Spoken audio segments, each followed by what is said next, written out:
Okay, so hi guys. So today pupunta tayo dito sa aking fish farm.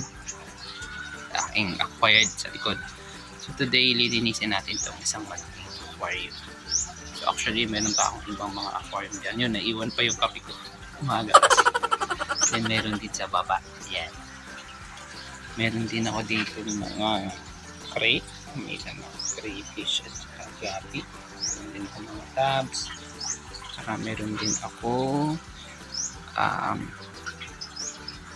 ponds. Okay? Dalawang ponds. Meron siyang filter. So yan. So naka-set up na yan. Wala na-set up na. Then may mechanical na rin yan. May mga plants din. So today, hindi mo na yung gagawin natin.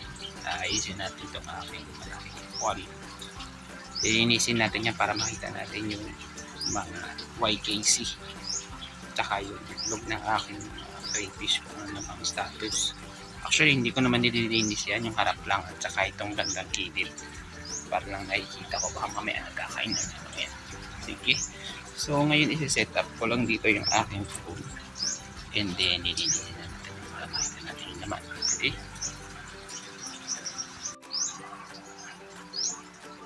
Okay. So, actually, ito yung ginagamit ko. Foam. Panlinis. Hindi ako gumagamit ng sabon. Normally, kinukuskus ko lang. Tapos, ito naman yung gagamitin ko mamaya. Siphoning hose. Para magbuwas lang ang magbuwas. Okay? So, ngayon,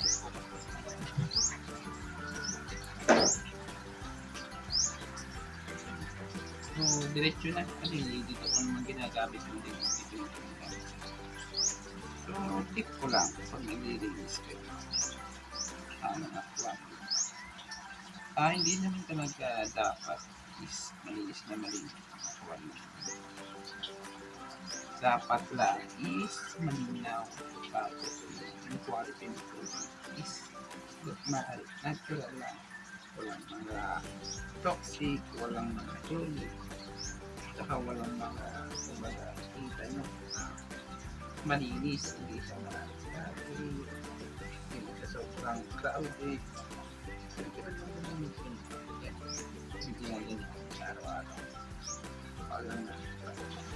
May mga tubig kasi sa tas ng mga is nabablock talaga yung tubig sa nakikita ko na ulit talaga ng pagkain.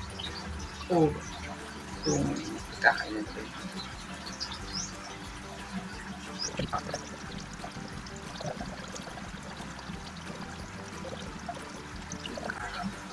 Pagdating dun sa immunity, mga babies na mga isda na silang sisinagan. So dito kasi yung part na ito kapag aaninagan niya na araw. So yun, ganun lang. Actually yung side na yun, tsaka yung sinupunasan. Kasi yung mga ibang lumot na nakatikit sa gilid, tinitira na niya natin yung bacteria. Okay. So, after dito, gamitin natin yung sponge. Actually, pepper yung sponge dito. Mura lang sa atin. So, nasa 10 pesos lang siguro. So, ngayon gagamitin natin siya na second hose. Okay. Para bawasan. So, normal, kung ginagawa ko siya is, ikot pa lang muna natin ito. Para lumabas ng konti yung dami-dami direkta. Normal kasi nakasingit dyan sa mga bahay. Ang dumi at saka yung mga pagkain. Okay? Pagkain ito na dito.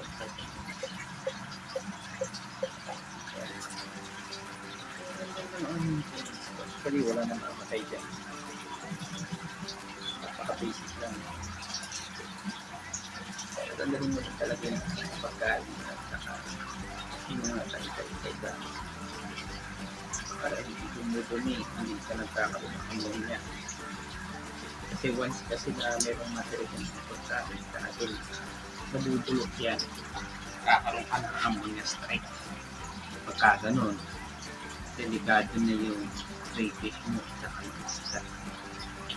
Maaari, once out of manis, aquarium mo, or else, talagang mamamatay. Okay? Yun na rin. Hinahanap ko ng bayan niya. Bibenta ko na yun ng buo. Pure strain yan ha, hindi yan halos. Pure strain na ano yan, white, yellow, and cobra. Hindi ko sa hinalupa, hindi siya nahaluan. Solid yan. Solid, strain na pero kung titignan mo is parang ano yan, pang material. Iba yan.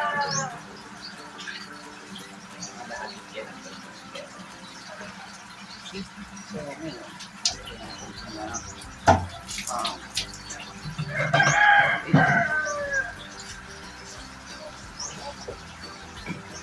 gagamitin ko ulit na para hindi siya ganun magkulabo ka ng mga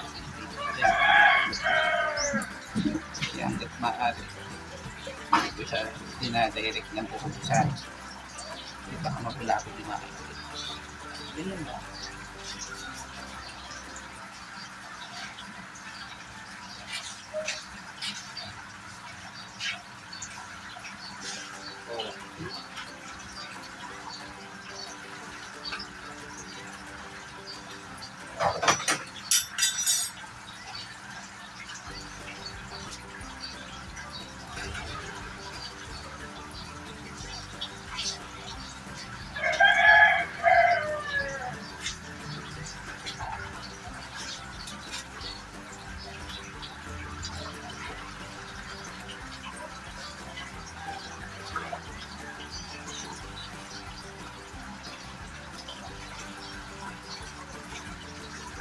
so yan so ginawa ko ganyan guys so nakatabo yan para hindi na bibigla pag-ready. So ayun, so kung titingnan nyo nandun na yung mga YKC. So kung gusto nyo bilhin nyo na yan, diba dami na talaga eh. Pero actually hahanapan kayo ng bayan, may nagtanong na sa akin. Kung kukunin naman sa akin lahat yan, okay lang din kasi meron parang naman ako ibang mga anak yan na pwede kong palakihin. Hindi naman ako talaga nagpepenta o ng bugtog niya. Pero galing yan sa materials na tingnan mo, medyo malapad na yung puntot niya, no? Nagde-delta yan, no? Purong YKC po yan. Ito kasi sa baba, ano yan, ang double shot. Japan. Yan. Nakita mo, okay na. Okay na yung breeder na British. Actually, may mga ito. Hindi naman lahat yan may ito, pero lahat yan babae. Para hindi sila ganyan nag-aaway. Pero may ito dyan is nasa 5. Dahil sila dyan 2 or 6, 8, 9. So, 5 po dyan. Actually, meron din ito dito. Yung nakaset up ko dito na filter, yung mga Wilkins na yan, meron din pong breeder dyan sa atin. Yan. So, pagka filter niyan, pupunta doon, hinigot niya pupunta sa filter, babagsak ulit sa mga Wilkins, kasama ng breeder, at ito yung magiging last station. Yung mga halaman ng po yung nagpipilter na kaya may kita mo na pakalimutan talaga ng tubig. Buwan na yan ha, buwan. Nagdadagdag lang po ako ng tubig at ng huling sa ano filter. Hindi po ako nakapapilter yung dito ng feelings. Okay, so yun lang. So next time papakita ko sa inyo yan. Iba kong setup yan. Pero ayun, titignan nyo, okay na ako dyan. Hindi ko ganun napalitan yung tubig para hindi sila ganun nabigla. Okay, so yun. See you na lang ulit. Susunod, papakita ko sa inyo ibang alaga. Ito yung aquarium ko na no water tank dyan. Set up ko dyan. Ito lagi pinapalda ng tubig ang din. Iba kasi pag mali ang setup mo, yan kaya medyan lumalapad.